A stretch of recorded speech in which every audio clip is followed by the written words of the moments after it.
দেশের মানুষ সেটা কোনোদিনই হতে দেবে না বন্ধুগণ। কোন শেষ করছে অহংকার, দেশটাকে সর্বনাশ করে দিয়েছ, আমার বিচার বিভাগকে শেষ করেছ, আমার নির্বাচন ব্যবস্থাকে শেষ করেছ, আমার প্রশাসনকে শেষ করেছ, আইন শৃঙ্খলা বাহিনীকে নষ্ট করে ফেলেছ, অর্থনীতিকে ধ্বংস করে ফেলেছ, ব্যাংকগুলোকে ফুটা করে দিয়েছ। আমি বলবো যে ফোকরা করেছে, ঠিক না? শিক্ষা ব্যবস্থা শেষ, স্বাস্থ্য ব্যবস্থা শেষ। যারা একটু সংস্কার সম্পর্কে বাবুকে সাধারণ ভাষায় বুঝে বলতে, বাবা মায়েরা কেউ পারবে, বোনেরা পারবে, পারবে, পারা উচিত ছিল।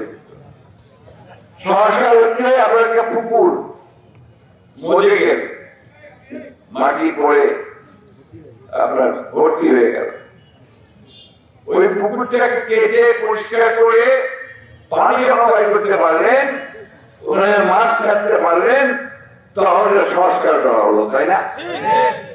আপনার বাড়ি পুরানো হয়ে গেছে, এই যে আমার স্কুলটা 3 লাখ সব পুরানো হয়ে গেছে না, এখন স্কুলটার নতুন করে লাগাই, নতুন করে রং টং করি, সব সংস্কার করা হবে না? এটাকেই বলে আমরা সংস্কার। তো আমাদের রাষ্ট্রটাও, বাংলাদেশটাও এই হাতিয়ার পাল্লায় পড়ে ওইরকম জং ধরে গিয়েছিল, মরে গিয়েছিল, এটাকে ঠিক করার জন্য সংস্কার করতে হবে। তো সেই সংস্কারটা করে আমরা যেটা চাই, পরিষ্কার বলছি যে এটা নির্বাচনের ব্যবস্থাটা ঠিক করে হবে। আগে আমরা ভোটে দিতে পারতাম না, পারতাম? 15 বছর 3টা ভোট দিচ্ছি, তারা ভোটে দেওয়া যায়, তাই না? কি বলতে হয়ে গেছে, আমি গেছিলেন আওয়ামী লীগের হবে, ঠিক না? আর আগের রাত্রে ভোট শেষ, ওদিকে আমরা ইংলিশই ভোট, রাতের ভোট না, রাতের ভোট। এই তো করে ফেলছিল নির্বাচন। ওই নির্বাচন ব্যবস্থাটাকে পরিবর্তন করে এমন করতে হবে যে আমার ভোট আমি দিতে পারি, আমার যাকে পছন্দ হবে তাকে দিতে পারি, আমার ভোট আমি দিব, যাকে খুশি তাকে দিব, এটা না? ওইটা আমরা বলছি, আমরা তারেক সাহেব বলছে, ওরাও একই কথা বলতেছে। এবং স্বাধীনতা, অর্থাৎ আমার কথা বলার স্বাধীনতা দিতে হবে, আমার পত্র পত্রিকা এলাকার স্বাধীনতা দিতে হবে, আমি যে কোনো দল করতে পারি সেই স্বাধীনতা দিতে করতে হবে। বিএনপি করবো এই জন্য আমাকে তুমি জেল দিয়ে ফেলে দিবা, আমার ছেলে বিএনপি করবে এই জন্য চাকরি হবে না, আমার কোনটা বিএনপি করে আমি বিএনপি করেছি আমার কোনটার ভালো চাকরি হবে না, এই ব্যবস্থা আমরা চাই না।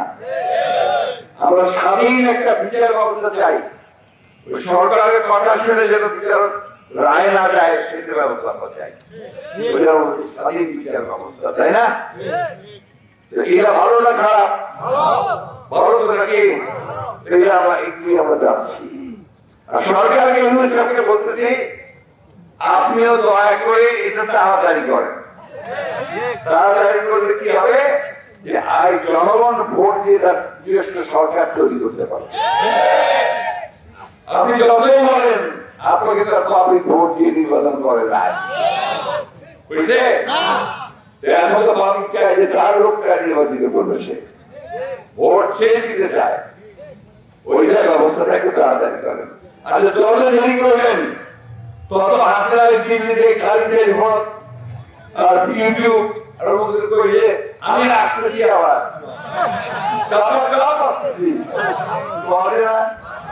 হাসিনাকে ফেরত দাও, এখানে বিচার করা হবে। ওই হাজার হাজার লোককে মারছে, ছাত্রদেরকে মারছে, আয়না ঘর তৈরি করছে, আমার মাহমুদের সম্ভ্রম নষ্ট করছে, তার সব জবাবদিহি তাকে করতে হবে। আলেমদেরকে আমাদের তাদেরকে ফাঁকতে দিয়েছে, তার জবাবদিহি তাদেরকে করতে হবে।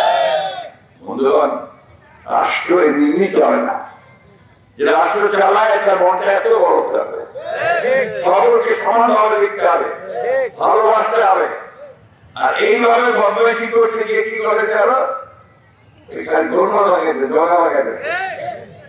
আপনার আমার হিন্দু ভাই বোনদেরকে বুঝাচ্ছে ওরা বিএনপি জামাত সব মুসলমান, যার ঘরে তোমার জড়িত এইসব কথা বলতেছে না, এই কথাগুলোতে কেউ বিভ্রান্ত হবে না। প্রমাণিত হয়ে গেছে যে হাসিনা এই দেশের মানুষের